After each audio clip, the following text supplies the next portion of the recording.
Eh bien, je suis très heureux de vous voir ce matin. Alors, on n'a pas eu trop le temps de discuter avec le pasteur Alain, mais Blaise m'a déjà donné un petit portrait de toi, donc j'étais content parce qu'il n'y a pas beaucoup de pasteurs. Il faut dire les choses qui marchent dans la vérité. On n'est pas parfait, mais on tend vers la perfection. Mais je sais que c'est difficile, surtout pour des pasteurs, j'irais, de prendre position sur certaines doctrines qu'on a malheureusement l'habitude d'enseigner et qui ne sont pas de Dieu. Et je suis heureux de voir que pasteur Alain fait partie de ces personnes qui veulent avancer dans la vérité. Et ça, c'est important. Alors, je n'aime pas venir ici si j'ai rien à dire, ça ne sert à rien. Donc j'ai vraiment demandé au Seigneur. Et puis ces derniers temps, pour ceux qui m'écoutent, je passe par une phase un peu prophétique, c'est bizarre, mais depuis quelques temps, le Seigneur me donne vraiment des messages assez prophétiques. Et il ne déroge pas à la règle en ce moment. Il m'a donné un message prophétique pour vous. Voilà. Attention quand vous dites Amen, parce que c'est toujours, des fois, ça reprend. Mais c'est, comment dirais-je, c'est un passage que je connais, que tout le monde connaît. On a déjà eu des enseignements dessus, mais je ne l'avais jamais perçu de cette manière. Et je crois qu'aujourd'hui, l'Église a besoin de comprendre véritablement sa mission, son but.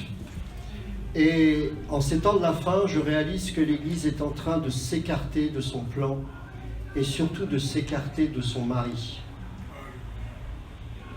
Et son mari, c'est Jésus. Amen. Et je le répète souvent, mais c'est peut-être une image choquante, mais malheureusement, elle est d'une réalité incroyable aujourd'hui, c'est que l'Église est très souvent, je parle en général, je ne parle pas pour vous, évidemment, je ne vous connais pas en plus, mais je dresse un portrait général, évidemment, c'est qu'elle est un peu comme un canard sans tête. Je vis à la campagne, et puis aussi quand j'étais plus petit, j'ai eu l'occasion de voir des agriculteurs, des paysans, j'aime bien ce terme paysan, qui donc préparaient le repas, et en l'occurrence là c'était un canard, et je me rappelle qu'il avait coupé la tête du canard, et le canard lui avait échappé des mains, et le canard continuait à marcher alors qu'il n'avait plus de tête. Vous savez, on peut louer Dieu dans l'église, on peut faire des choses avec le Seigneur, mais la tête n'est plus là depuis bien longtemps. C'est des canards sans tête. Et vous allez voir dans ce passage, on peut sous un premier aspect ne pas le percevoir comme ça, mais en fait, il faut que l'Église sache réellement qui est son mari. Qui est l'époux. Je vais juste prendre en introduction un passage dans le livre aux Éphésiens, au chapitre 5, et c'est intéressant de voir que l'apôtre Paul, il utilise toujours l'exemple du couple pour parler de l'Église. C'est étonnant, n'est-ce pas? Et dans Éphésiens 5, c'est vraiment marquant. Il dit à partir du verset 22, « Femmes, que chacune soit soumise à son mari comme au Seigneur. Car le mari est le chef de la femme. » Le mot exact, c'est pas chef, c'est tête. Comme Christ est le chef de l'Église, qui est son corps, dont il est le sauveur. Alors déjà, il est le sauveur de quoi? Ou de qui? De l'Église. C'est pas moi qui le dis, c'est écrit. Et il fait un parallèle entre la relation que le mari doit avoir avec son épouse et Christ et son Église. Et là, il est bien précisé que l'Église est le corps de Christ. Ça veut dire que l'Église est le prolongement de la tête. Ça veut dire que l'Église n'a pas son avis à donner. L'Église n'a pas à avoir une vision qui lui est propre. L'Église n'a pas à avoir une pensée personnelle. L'Église doit recevoir en tant que corps les instructions de la tête. Et quand la tête pense, le corps reçoit et agit. Quand mon cerveau donne une instruction pour que mon bras puisse prendre un verre, le corps ne réfléchit pas s'il doit le faire ou pas. Il prend parce que j'ai donné au niveau de mon cerveau une instruction. Et le corps ne peut même pas percevoir que c'est la tête, le cerveau qui est en moi, qui donne cette impulsion. C'est tellement le prolongement que, voilà, ça se fait. Il n'y a pas de dichotomie, il n'y a pas de séparation. Je ne peux même pas essayer d'analyser comment ça fonctionne, c'est comme ça. C'est comme ça que ça devrait fonctionner dans l'Église. Les dons nous sont donnés par l'Esprit de Christ. Pour le corps de Christ, mais pas pour lui-même. Les dons sont pour les autres. Afin que les autres puissent être intégrés dans ce corps qui, à son tour, va recevoir les instructions du Maître. Il y a beaucoup de corps sans tête. Il y a beaucoup de canards sans tête. Il y a beaucoup d'églises sans tête. C'est la raison pour laquelle l'Église, paradoxalement, paraît aussi belle. Elle est belle parce qu'on s'ennuie à l'intérieur. Elle est belle parce qu'on aime bien décorer les éléments, parce que finalement, il faut bien faire quelque chose si Christ n'y est plus. La nature, on dit cette expression qui est intéressante, la nature a horreur du vide. L'Église n'aime pas le vide. Si Christ n'y est pas, c'est quelqu'un d'autre qui va y prendre la place. Dans un premier temps, c'est la chair, et après, vous savez qui ça peut être. Ce qui fait qu'aujourd'hui, on ne sait plus qui est qui. Et même, je vais vous dire, j'ai été scandalisé, j'ai écouté ce matin sur la route, que j'avais le temps, France Culture, vous savez, le matin, il y a des émissions religieuses. Alors, il y a les catholiques, les protestants, les juifs, et il me semble les musulmans, je crois. Et là, c'était le tour du protestant. C'était le pasteur de l'église protestante, de la fédération, qui fait partie de la fédération protestante de France, de l'église de l'Étoile. Une grande église. J'étais tellement horrifié que j'avais envie de renverser les chaises. Ce que j'ai entendu était d'une tristesse incroyable. Et pourtant, le nom de Jésus était cité. Mais Jésus n'était pas dans ce message. Soit disant que Jésus ne reviendrait pas. Eh oui, un protestant, pasteur. Soit disant que le millénium n'existe pas. Et pire, que le jugement dernier n'existe pas. L'Église sans tête. Après, vous avez de l'autre côté les mêmes travers. Des guérisons, des guérisons, des guérisons et des guérisons. Dieu est-il réellement là? Comment le savoir? Alors, et c'est le cœur de ce message, je vous invite à lire avec moi un passage qui, j'espère, va nous éclairer tous. C'est dans Jean chapitre 4.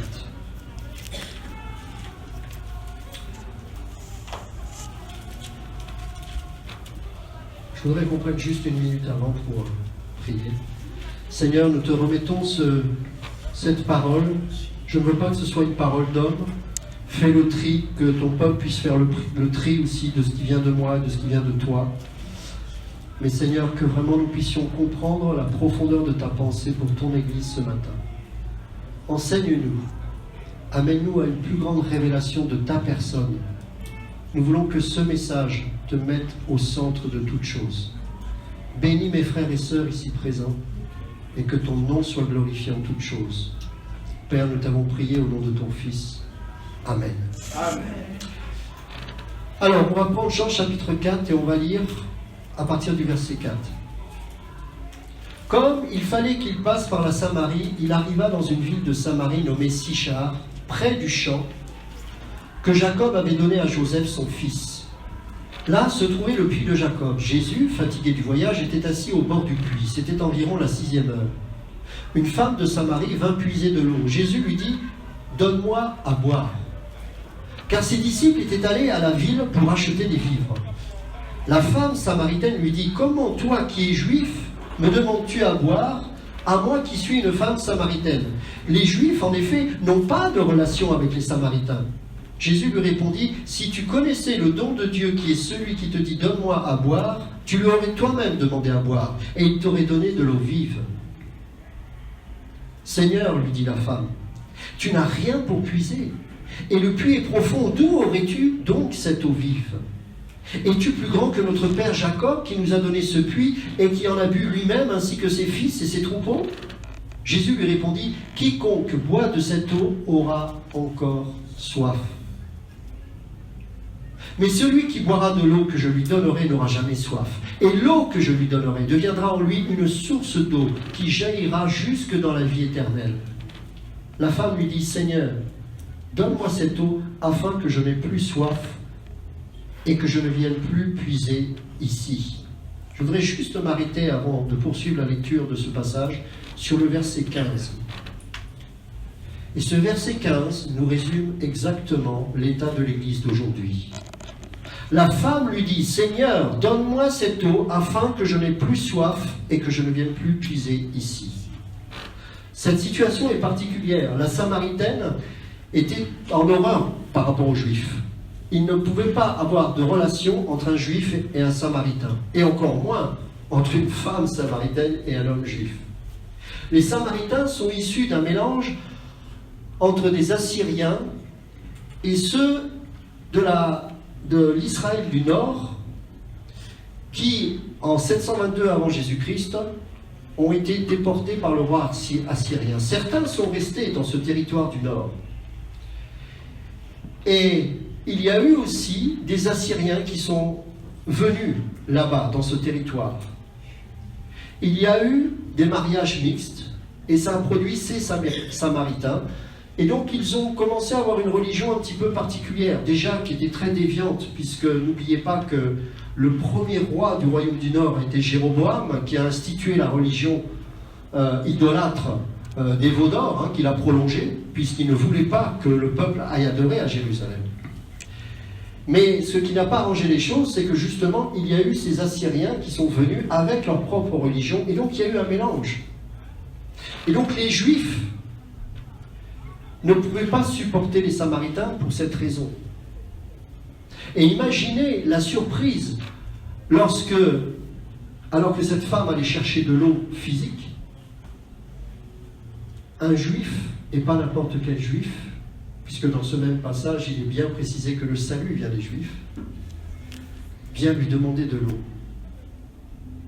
Avait-il besoin réellement? Oui, il avait certainement soif. Mais tout était fait dans la perfection, car il était homme, mais il était aussi Dieu. Amen. Et cette femme est choquée de voir que Jésus l'aborde ainsi.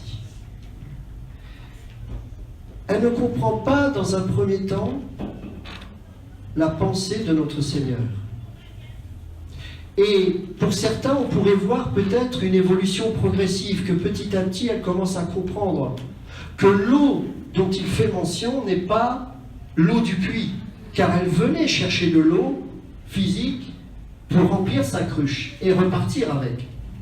Mais ne croyez pas qu'au verset 15, elle comprend plus que ça. Je relis ce verset. La femme lui dit, Seigneur, donne-moi cette eau afin que je n'ai plus soif physiquement. Pourtant, précédemment, il lui a parlé de la vie éternelle. C'est l'état de l'Église. On peut utiliser des choses spirituelles, mais le peuple, la femme, entend cette parole pour son propre désir personnel. Est-ce que vous comprenez? Oui. L'Église est malheureusement centrée sur elle-même et utilise un message du ciel à des fins terrestres.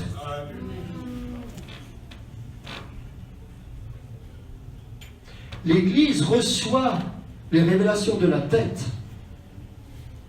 mais sa motivation première, c'est de satisfaire son ventre.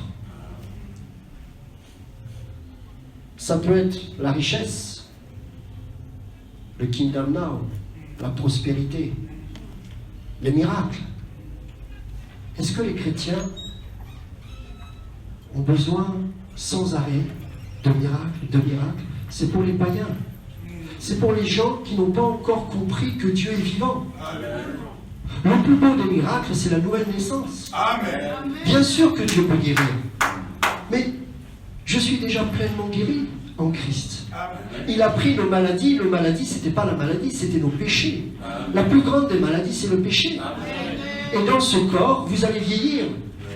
Parce que si vous croyez que vous ne pouvez plus être malade, vous devez croire que vous ne pouvez plus mourir. Il y a un problème, mes amis. Amen.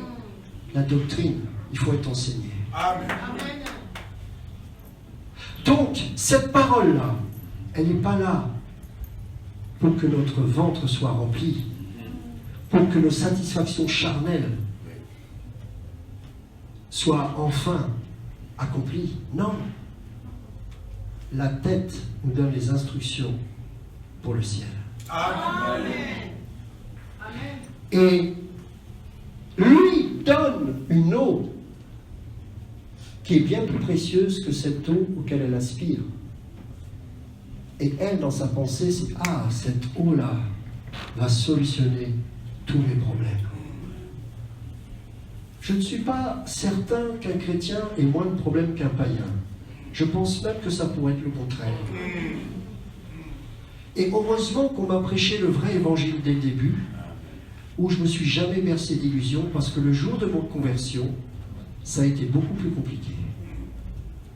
J'ai compris ce que c'était que la séparation, la persécution, l'abandon de certains, le rejet pour d'autres.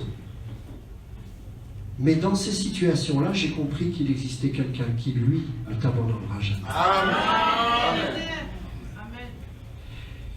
Et ces choses-là ne dépendent pas ni des temps, ni des circonstances, ni même de ta capacité à t'améliorer, car tu ne peux pas, tu n'as en toi aucune capacité de t'améliorer. Alléluia. Mais par le brisement, par le processus de la croix qui va opérer en toi, les petites certitudes qui sont en toi vont être brisées jour après jour. Tu vas commencer à boiter, tu vas expérimenter la faiblesse.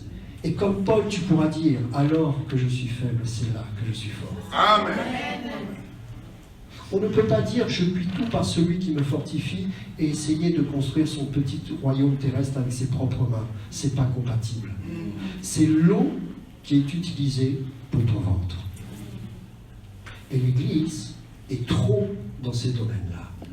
Aujourd'hui, vous n'avez plus des pasteurs de la prédication de la croix, vous avez des coachs.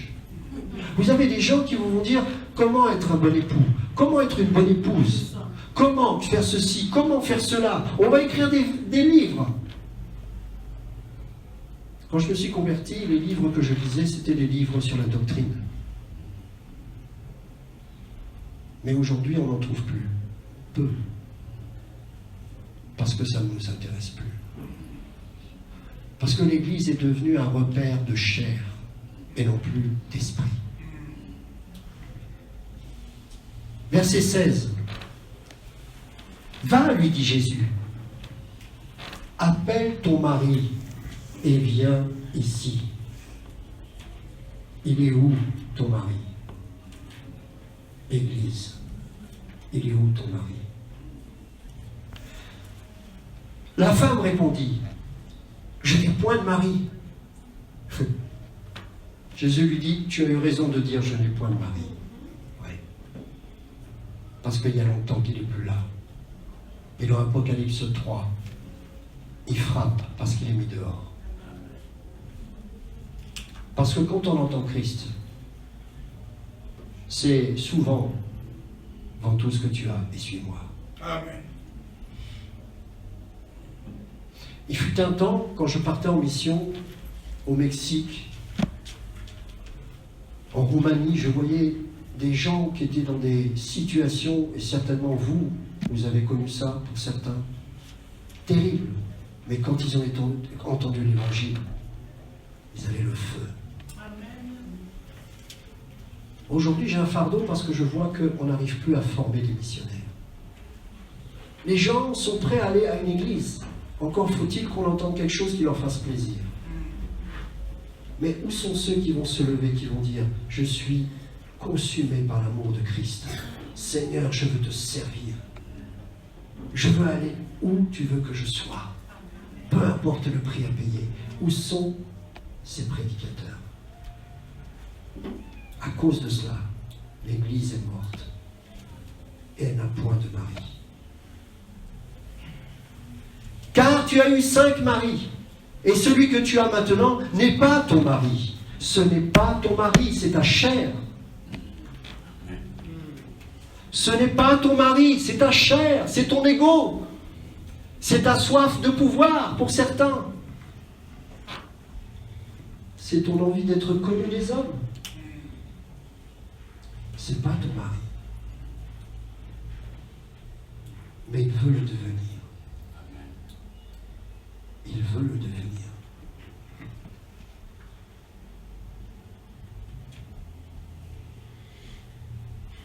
Car tu as eu 5 maris, et celui que tu as maintenant n'est pas ton mari. En cela, tu as dit vrai. Premier constat, c'est déjà bien de constater cette chose. Seigneur, lui dit la femme, je vois que tu es prophète. Ah, les prophètes. On est content quand on sait qu'un prophète devine quelque chose lui concernant. Mais ce n'est pas le but du prophète. Il voulait l'amener plus loin. Elle n'a pas encore compris. Nos pères ont adoré sur cette montagne. Et vous dites, vous, que le lieu où il faut adorer est à Jérusalem. Là, ça commence à venir. Là, on commence à être de spirituel à spirituel. Le débat va pouvoir s'installer. Femme, lui dit Jésus, crois-moi, l'heure vient où ce ne sera ni sur cette montagne, ni à Jérusalem, ni dans une église ou dans un bâtiment fait de pierre et de briques, car nous sommes l'église, que vous adorerez le Père. Vous adorez ce que vous ne connaissez pas, parce que vous n'avez pas le mari qu'il faut. Amen. Vous ne pouvez pas le connaître, il n'est pas là. Nous adorons ce que nous connaissons, car le salut vient des Juifs. Mais l'heure vient, et elle est déjà venue, où les vrais adorateurs adoreront le Père en esprit et en vérité. Car ce sont là les adorateurs que le Père demande. Dieu est esprit, et il faut que ceux qui l'adorent en esprit et en vérité. La femme lui dit, je sais que le Messie doit venir. Connexion, ça y est. Ça y est. Celui qu'on appelle Christ, quand il sera venu, il nous annoncera toutes choses. Il lui a donné la soif de chercher son mari. Jésus lui dit, je le suis. C'est moi ton mari. Je le suis, moi qui te parle. Alléluia. Arrête de chercher les choses qui ne donneront une satisfaction uniquement éphémère. Je le suis. Là-dessus, arrivèrent ses disciples qui furent étonnés de ce qu'il parlait avec une femme. Toutefois, aucun ne dit, que demandes-tu ou de quoi parles-tu avec elle? Alors la femme, ayant laissé sa cruche, s'en alla dans la ville et dit aux gens, venez voir un homme qui m'a dit tout ce que j'ai fait, ne serait-ce point le Christ? Ils sortirent de la ville et il vint vers lui, vous connaissez la suite. Elle est venue avec un besoin, certainement légitime, personnel, avec sa cruche. Il fallait que cette cruche soit remplie d'eau. Elle repartit en laissant cette cruche au sol. Cette eau vive, cette source d'eau vive, c'est l'Éternel lui-même. Et dans Jérémie, on va pouvoir lire au chapitre 2, il est écrit ceci. Jérémie chapitre 2, verset 13. Car mon peuple a commis un double péché. Ils m'ont abandonné, moi qui suis une source d'eau vive. C'est cette eau vive, qui sortira de Jérusalem dans Zacharie chapitre 14, verset 8. Cette eau vive symbolise la connaissance de Dieu et sa grâce qui procure la purification et la vie spirituelle et la présence de transformation du Saint-Esprit. Regardez ce qui est dit dans Ésaïe chapitre 1.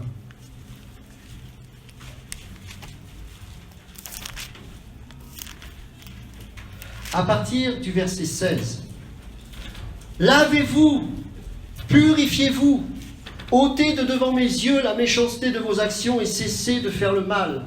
Cette eau qui lave, qui purifie et qui transforme, Apprenez à faire le bien, recherchez la justice, protégez l'opprimé, faites droit à l'orphelin, défendez la veuve, venez et plaidons, dit l'Éternel. Si vos péchés sont comme le cramoisi, ils deviendront blancs comme la neige. S'ils sont rouges comme la pourpre, ils deviendront comme la laine. Ésaïe chapitre 12, verset 3. Vous puiserez de l'eau avec joie aux sources du salut. Alléluia. Ésaïe 44, verset 3.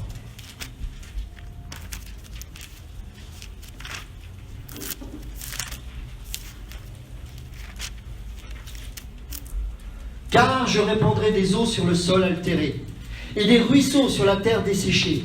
Je répandrai mon esprit sur ta race, et ma bénédiction sur tes rejetons. Ézéchiel, chapitre 36, versets 25 à 27.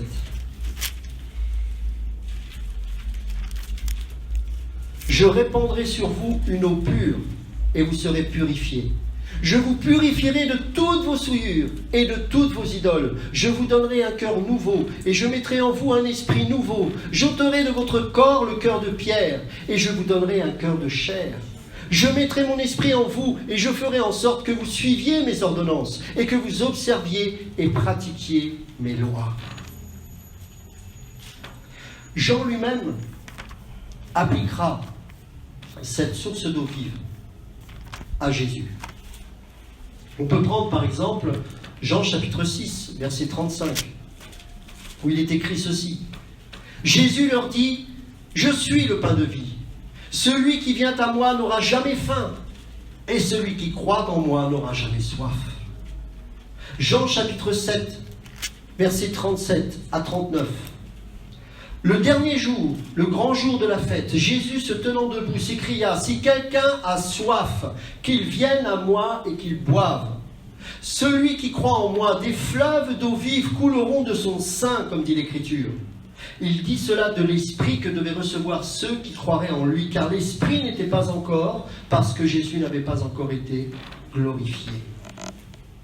Il est cette eau vive, symbole de la vie éternelle, qui coule de lui au travers du Saint-Esprit.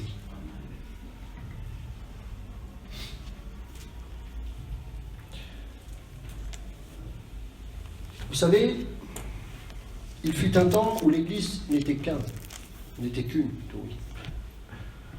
Cette Église-là, pour justement essayer de conserver l'unité le plus longtemps possible, provoquait des conciles, pour que justement on confronte les hérétiques. Oh, ils n'étaient peut-être pas forcément tous parfaits, loin s'en faut.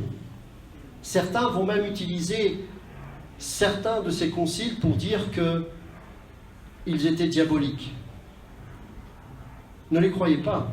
Ils ont commis des erreurs, mais ils n'étaient pas diaboliques. Et beaucoup de doctrines d'aujourd'hui auraient disparu à cette époque s'il y avait eu ces mêmes hommes.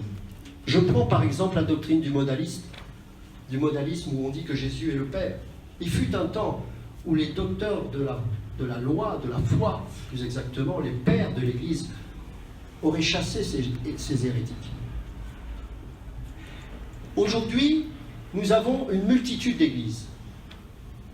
Aujourd'hui, nous avons une église qui a telle vision, une autre qui a telle vision, une église qui a telle doctrine, une autre qui a telle doctrine.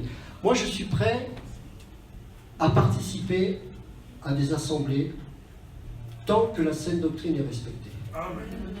Il y a des choses, c'est pas important. On ne va pas se battre pour ça. Je prends par exemple le voile par le voile. Chacun a son avis.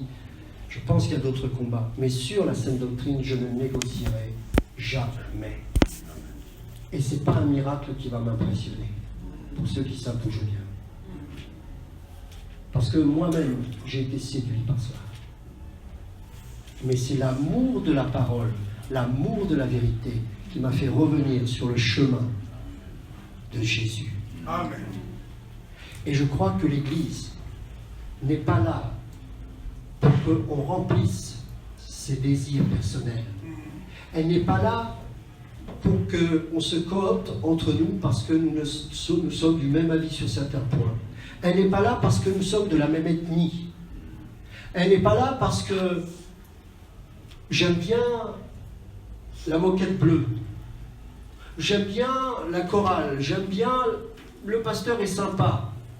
Il n'a pas à être sympa, le pasteur. Il a à être biblique. Amen. Évidemment, il doit avoir l'amour. Évidemment. Mais je crois qu'il faut revenir à la parole. Amen. La seule chose ou la seule question que l'on doit se poser, il n'y en a qu'une, vous savez.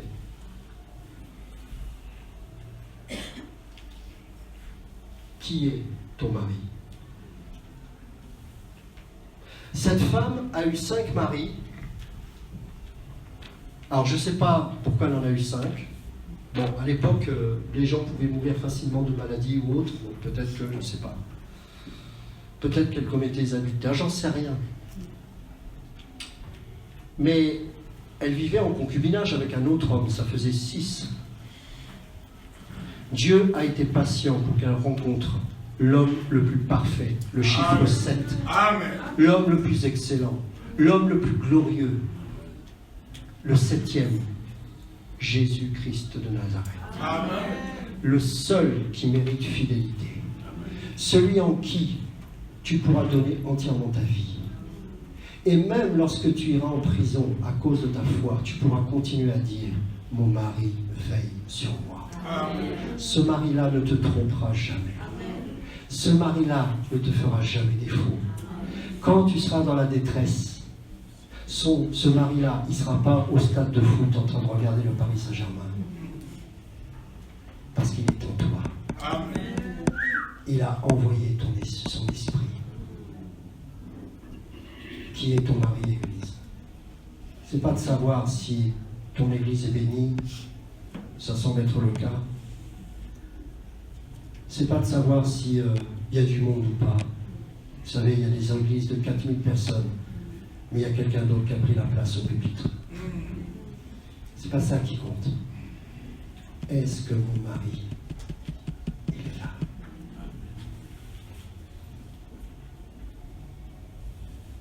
Il fut un temps où je croyais que je suivais encore ce mari-là.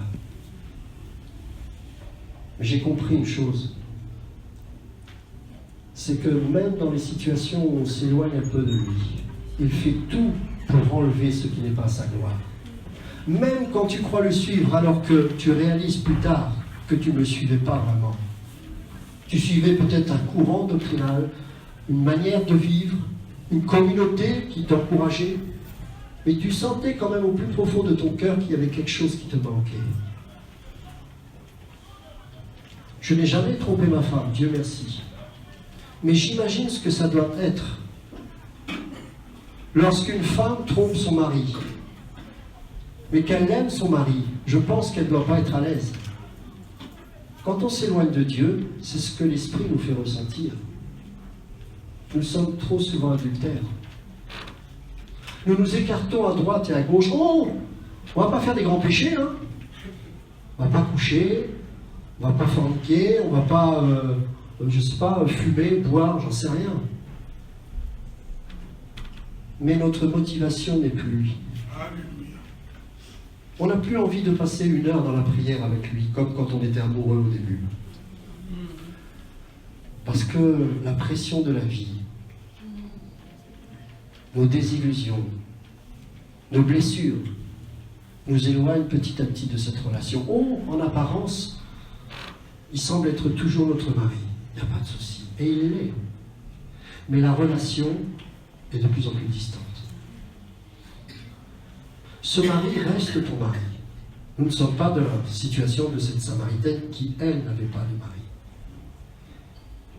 Mais parfois, nous pouvons attrister le Saint-Esprit simplement parce que nous faisons bien des compromis avec lui. Encore une fois, on n'est pas parfait. On marche de progrès en progrès. Amen. On tombe tous. Mais nous devons progresser. Pas pour qu'on soit meilleur. Il y a des païens qui sont meilleurs que nous, mes amis. Mais pour que nous puissions un jour atteindre la perfection. Amen. Et cette perfection ne consiste pas à être des gens bien, mais des gens qui vont transpirer Christ jusqu'au bord de leur peau. Et laissez-moi vous dire une chose, il le fera, que vous le vouliez ou non. Parce que si vous êtes scellés du Saint-Esprit, si vous lui appartenez, ce qu'il a commencé en vous, il l'achèvera. Oh, parfois ce sera des moments très difficiles. Il faudra peut-être 10 ans, 20 ans, 30 ans pour que une chose pour laquelle vous aviez prié s'estompe enfin ou disparaisse. Pour que vous compreniez que tous les moyens que vous avez essayés, c'était des moyens charnels. Mais que maintenant qu'il n'y a plus rien en vous de charnel, vous ne pouvez plus utiliser des moyens personnels pour vous en sortir. Là, il va pouvoir enfin agir. Amen. Rappelez-vous de Jacob, qui a volé la bénédiction. Il a volé la bénédiction alors que c'était l'aîné. Il l'a usurpé, lui, le cadet. Pourtant, Dieu le voulait. Et alors qu'il devient, à la fin de ses jours, Israël, aveugle, il va bénir le cadet, mais non plus avec l'énergie de sa chair, mais avec l'esprit, parce que Dieu l'aura rendu aveugle. Et c'est avec les yeux de Dieu qu'il bénira le cadet. Et il dira à la fin de sa vie, au chapitre 50 du livre de Genèse, « Laisse Dieu faire. » Toute une vie pour apprendre ça. L'Église doit apprendre à laisser Dieu agir. Amen. Laissons Dieu faire. Laissons Dieu faire. Faisons les choses que Dieu nous demande de faire, bien sûr, n'est pas mystique. Mais Dieu a son plan. Si c'est véritablement notre époux, il agira. Amen. Amen. Seigneur, merci pour ta parole. Merci, Seigneur, pour l'Église que tu as formée de ton sein. Tu as payé de ton sang, de ta vie, pour ton Église. Je te prie, mon Dieu, pour que cette assemblée soit toujours connectée à toi. Et je te prie, mon Dieu, pour que tu te révèles toujours dans ta parole. Moins de nous et plus de toi. Moins de nos certitudes, mais plus de toi. Nous voulons que ton amour se révèle au milieu de ton peuple. Que cette assemblée soit un lieu de vie pour les malheureux, pour ceux qui ont des vies brisées, pour ceux qui souffrent, pour les riches, pour les pauvres, peu importe, pour les blancs, pour les noirs, pour les jaunes, pour les verts, pour peu importe, Seigneur. Car désormais, nous ne formons plus qu'une seule et même race. Amen. Une race élue. Une nation sainte. La plus belle des races, c'est celle des élus. Ce sont ces élus qui pourront dire « Mon époux est là, et il m'aime. » Et même si parfois je lui suis infidèle, son amour est tellement fort qu'il me ramène toujours à lui.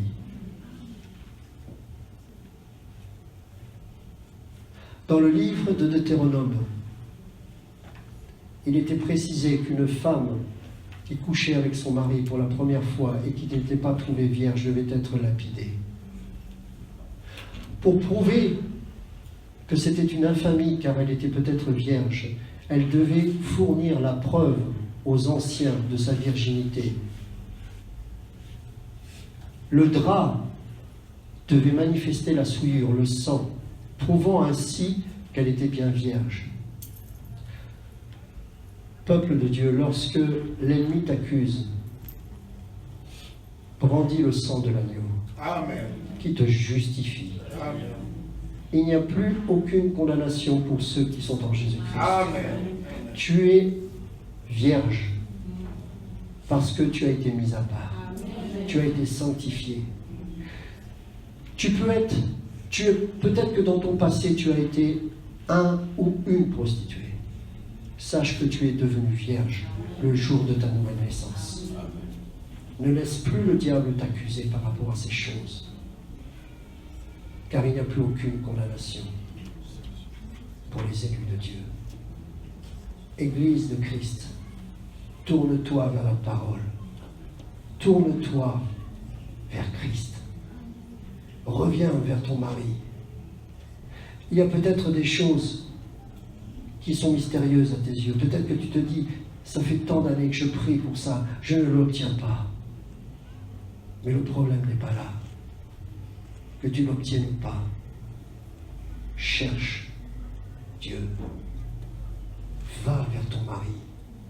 Laisse-toi aimer de lui. Ne te retiens pas à lui. Ne le fais même pas pour obtenir une bénédiction. Parce que nous l'aimons, car il nous a aimés le premier. Bénis mes frères et sœurs ici présents.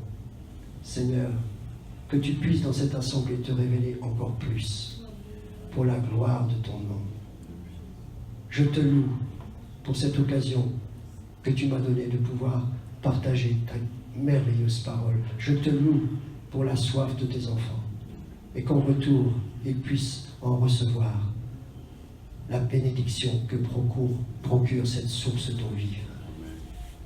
Nous avons soif de toi. Nous avons soif que de toi. Dans le nom de Jésus, nous t'avons prié. Amen. Amen. Amen.